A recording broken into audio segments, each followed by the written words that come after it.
नमस्कार, मेरा नाम है अजय सिन्हा। पूरे 7 साल हो गए नोटबंदी को। प्रधानमंत्री नरेंद्र मोदी का वो फैसला जिसने पूरे देश को लाइन में खड़ा कर दिया था। लोग 100-100 रुपए के लिए लाइन में लगे थे। क्या बेकार स्थिति थी। सारा काम धाम छोड़कर लोग सिर्फ और सिर्फ लाइन में लगने को मजबूर थे। कोई गर्भवती, कोई बुजुर्ग, कोई दिव्यांग, कोई मजबूर, सब लाइन में लगे थे। कितने ही लोग लाइन में लगे लगे मर गए। सिर्फ एक गलत फैसला और देश सड़कों पर आ गया था। पीएम मोदी मन की बात खूब करते हैं, लेकिन उन्होंने कभी मन की बात जानी नहीं। जो मन में आया टीवी पर आकर फैसला सुना दिया। ना आगा सोचा ना पीछा। असल में पीएम मोदी को टीवी पर आने का बहुत शौक है। बिना किसी योजना के रात 8 बजे आए और सुना दिया तुगलकी फरमान। सोचा आगे जो होगा देखा जाएगा। और हुआ क्या? जनता को नोटबंदी के नाम पर मिली सिर्फ तकलीफ, अत्याचार, झूठ, जुमला और मोदी के मन की बात।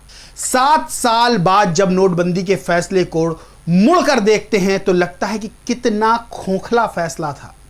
सिर्फ जुमलेबाजी को सही साबित करने के लिए एक शख्स ने जो फैसला दिया, जो सिर्फ एक दर्द लेकर आया जिसकी गूंज आज भी कानों में सुनाई देती है। आपको याद होगा कि कैसे पैसे डालने के लिए बैंक की लाइन में लगे थे और कैसे पैसे निकालने के लिए एटीएम की लाइन में लगे थे। लोगों को मजबूर कर दिया कि आपस में झगड़ो। लोग लाइन में खड़े खड़े ऊब रहे थे, सोच रहे थे कि क्या 5 घंटे हो गए, कब नंबर आएगा। महिलाएं छोटे छोटे बच्चों को गोद में लेकर लाइन में खड़ी खड़ी थकी जा रही थी। लेकिन देश की जनता सोच रही थी कि शायद इस फैसले से देश को कुछ मिले। शायद नोटबंदी का यह फैसला देश का काला धन वापस लेकर आए। लेकिन हुआ क्या?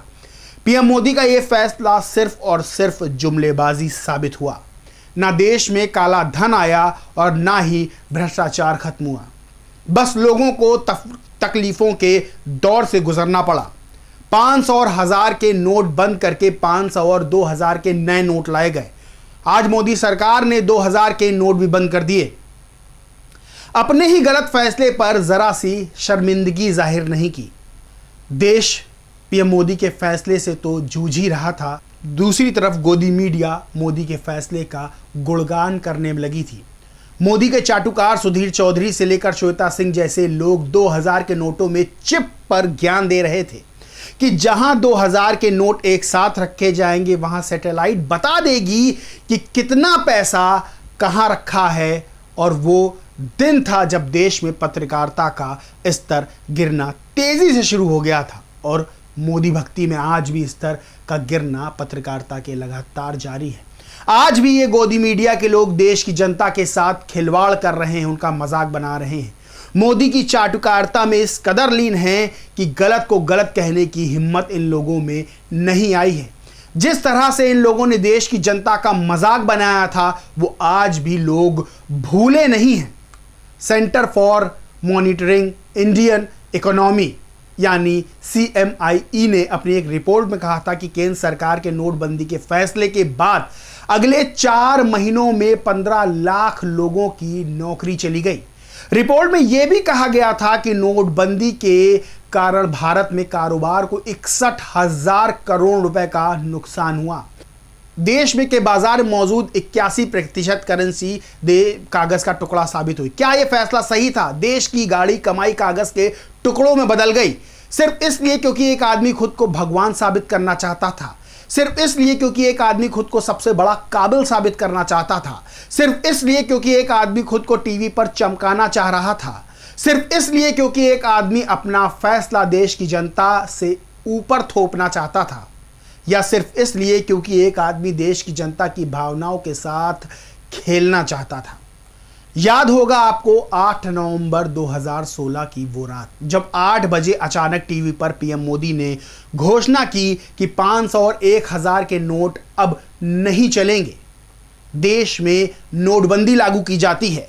सोचिए, पहले तो ये मजाक लगा, लेकिन जैसे जैसे ये मजाक यकीन में बदला, लोगों की लाइन पेट्रोल पंप, दुकानों और बाजारों में दिखाई देने लगी।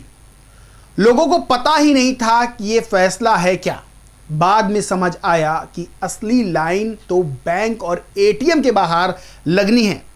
भागती हुई जनता को देखकर सरकार को लग रहा था कि सारा काला धन इसी जनता के पास है, जो कुछ हजार रुपए के नोट भी बदलवाने को परेशान थी। लेकिन सच कुछ और था।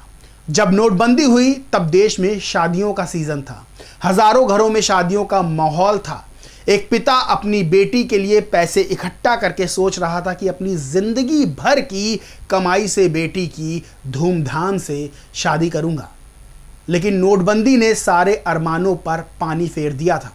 खुशियां मातम में बदल गई थी। अब एक पिता अपनी बेटी की शादी की खरीदारी नहीं बल्कि नोट बदलवाने के लिए बैंक की लाइन में लगने को मजबूर था।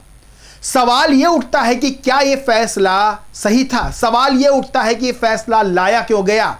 सवाल यह उठता है कि यह फैसला ऐसे समय पर क्यों लाया गया जब त्योहार और शादियों का समय था? सवाल यह उठता है कि यह फैसला किसके लिए लाया गया था? और सवाल यह भी उठता है कि 7 साल बाद उस फैसले से क्या मिला? और सवाल यह भी उठता है कि पीएम मोदी ने आज अपना ही फैसला क्यों पलट दिया? ये तमाम सवाल हैं जो आपके लिए हैं और जिसका जवाब सिर्फ और सिर्फ आपके पास है।